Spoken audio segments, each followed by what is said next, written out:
तुमरुका जी ने चंचूला देवी से एक बात कही, जिसके घर में पार्थिव शिवलिंग का निर्माण होता है उसके घर में कभी लक्ष्मी की कमी नहीं होती है, वहां लक्ष्मी सदा निवास है। वहां लक्ष्मी सदा निवास करती, सदा।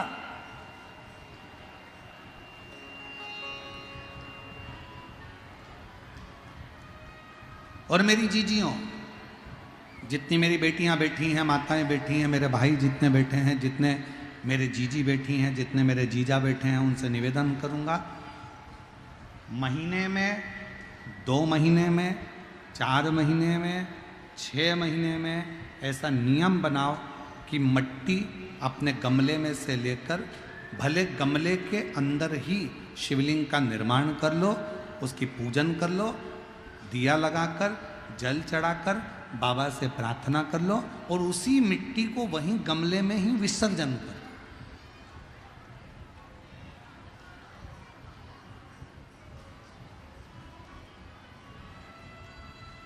जो लोग कहते हैं हमारा व्यापार नहीं चल रहा, जो लोग कहते हैं हम बड़े दुखी हैं, बहुत तकलीफ में हैं, बहुत कष्ट में हैं, बहुत परेशानियां चल रही हैं, बहुत कष्ट चल रहा है, बहुत परेशानियां हो रही हैं और हमारा व्यापार नहीं चल रहा, ये नहीं हो रहा, वो नहीं हो रहा, तो अगर कोई तुमसे अगर इस तरह से बोले तो उसको कहना, प्रत्येक महीने शिवरात्रि आती है, प्रत्येक महीने, हर महीने शिवरात्रि आती है। कल प्रदोष है, परसों शिवरात्रि, हर महीने आती है। और संपूर्ण देशवासियों को आज श्रीमद् वल्लभाचार्य जी की जयंती की बहुत बहुत बधाई हो। श्रीमद् वल्लभाचार्य जी की जयंती की संपूर्ण देशवासियों को, वैष्णवों को बहुत बहुत साधुवाद। श्री वल्लभ ने, मेरे श्रीमद् वल्लभाचार्य जी ने संपूर्ण विश्व ब्रह्मांड में पुष्टि मार्ग को प्रगटाया। ऐसे पवित्र श्रीमद् वल्लभाचार्य जी की जयंती की बहुत बहुत बधाई। जो तुमसे कहे कि मेरे घर में लक्ष्मी नहीं है, मैं बहुत डिप्रेशन में चल रही हूं, बहुत टेंशन है, बहुत तकलीफ है, बहुत कष्ट है, बहुत कष्ट। प्रत्येक महीने शिवरात्रि आती है, पंचांग में, कैलेंडर में लिखी होती है। और कई लोग कहते हैं हमको मालूम नहीं पड़ता कि कब शिवरात्रि आ गई, कब चले गई। तो अब की बार हम भी विचार कर रहे हैं कि पूरे साल की शिवरात्रि हमारी सोशल मीडिया पर, हम पूरे साल कौन से महीने में शिवरात्रि कितनी तारीख को आएगी, वो एक कैलेंडर जैसा हमारा जो फेसबुक है, हमारा जो यूट्यूब है, इंस्टाग्राम है, हम उसको प्रयास कर रहे हैं कि उस पर हमारी विठलेश सेवा समिति के द्वारा पूरे महीने की शिवरात्रि पूरे शिव भक्तों के सोशल मीडिया पर पहुंच जाए, जिससे लोगों को ध्यान रहे कि इतनी तारीख की शिवरात्रि आती है, लोगों के स्मरण में रहे कि इतनी तारीख को शिवरात्रि आएगी, मासिक शिवरात्रि इतनी तारीख को है। पार्थिव शिवलिंग का निर्माण,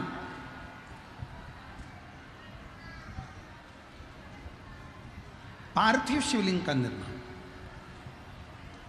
महाराज प्रत्येक घर में हर महीने, भले गमले में करो, थाली में करो, पूजन के स्थान पर करो, पर पार्थिव लिंग का निर्माण होना चाहिए प्रत्येक महीने। और फिर निवेदन करें, जिसकी जिंदगी में कर्जा ही कर्जा डूबा हुआ है, कर्जे में लदा लूम हो और कोई उन्नति हो ही नहीं रही, बहुत कष्ट में हो गए, तो प्रदोष के दिन बेलपत्री के वृक्ष के नीचे दीप लगाएं, शिवजी के मंदिर में जाकर दीप लगाएं और अपने घर के दरवाजे पर दीप लगाएं।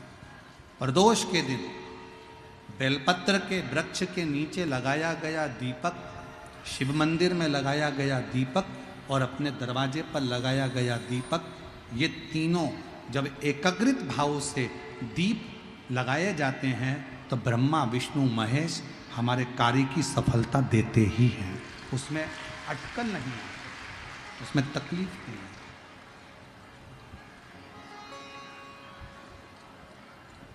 कितने लोग हैं जो शंकर जी के मंदिर में एक लोटा जल चढ़ाने जाते हैं? हाथ उठाओ जरा। सभी लोग जाते हो?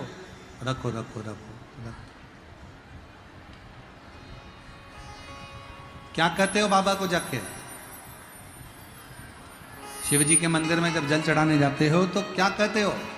घर से जाते समय एक लोटा जल जब लेकर निकलो तो घर के दरवाजे से निकलते समय श्री शिवाय नमस्तुभ्यम।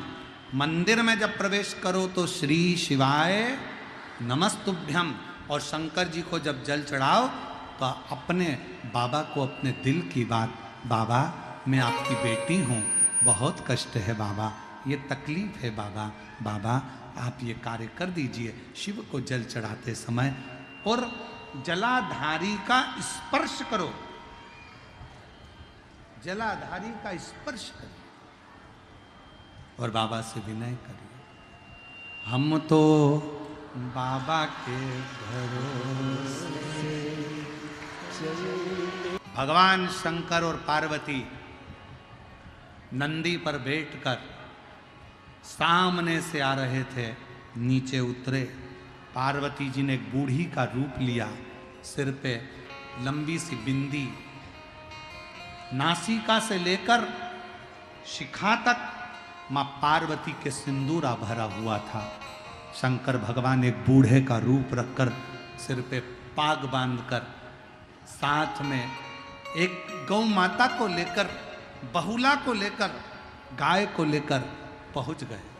दस्तक दी, दरवाजा बजाया, रामनाथ, ओ रामनाथ। रामनाथ ने दरवाजा खोला। तुम कौन हो? रामनाथ भूल गया, तेरे पिताजी का मैं मित्र हूं और तेरे पिताजी ने मेरे पास में थोड़ा सा धन रख दिया था, थोड़ी सी दौलत रख दी थी और उसके प्राण तुझे याद है? गाड़ी से जाते हुए तेरे पिता के प्राण छूट गए थे। जी मैं उनका मित्र हूं, उस गांव से आया हूं। तेरे पिता की दी हुई ये गाय और तेरे पिता का दिया हुआ ये धन आज मैं तुझे देकर जा रहा हूं। देकर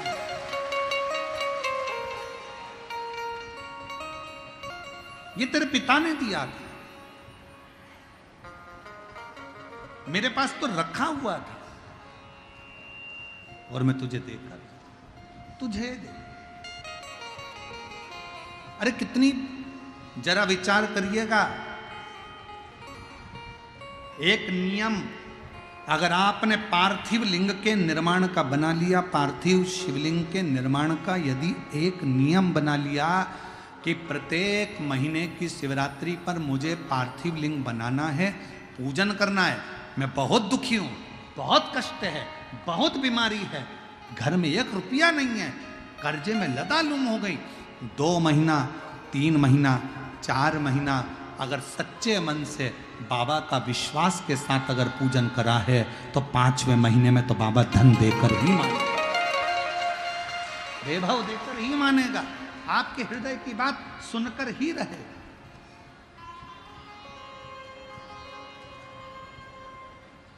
श्रवण करो।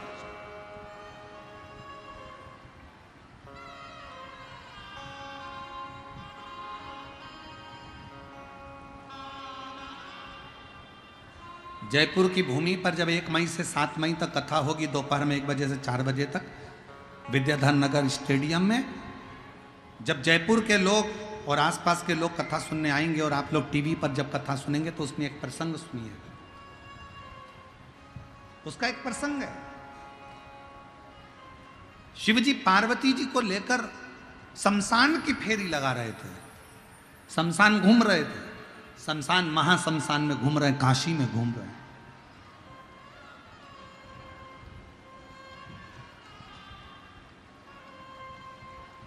और एक छोटा सा बच्चा अभिमन्यु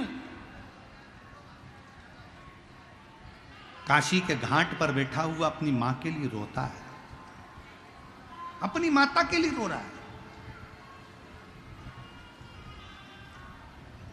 गंगा नदी की रेत पत्थर पर रखकर अपनी मां का पुतला बनाकर उससे पूछ रहा है, मां तू कब आएगी? और मां नहीं है, मां मर चुकी है, मां के प्राण छूट चुके हैं। ईसर गोरा शिव महापुराण की कथा को जयपुर की भूमि से जरूर सुनना, अखंड सौभाग्य देने वाली वो कथा। मेरी माँ तू कब आई? पार्वती जी तो कुछ नहीं बोली, शंकर जी को लगा कि मेरे शिवलिंग की पूजन कर रहा है, पर वो माँ का पुतला बना रहा था बालू रेत से, गंगा की नदी की रेत से बालू का पुतला बना रहा था अपनी माँ का। और शंकर को लगता है कि मेरा शिवलिंग का निर्माण करा है। शंकर भगवान उसी समय पर पार्वती जी को आज्ञा देते हैं, पार्वती जाओ इसकी माँ बनकर इस बच्चे को गोदी में बिठाकर इसका लाड़ लड़ाओ और इसकी परवरिश करो।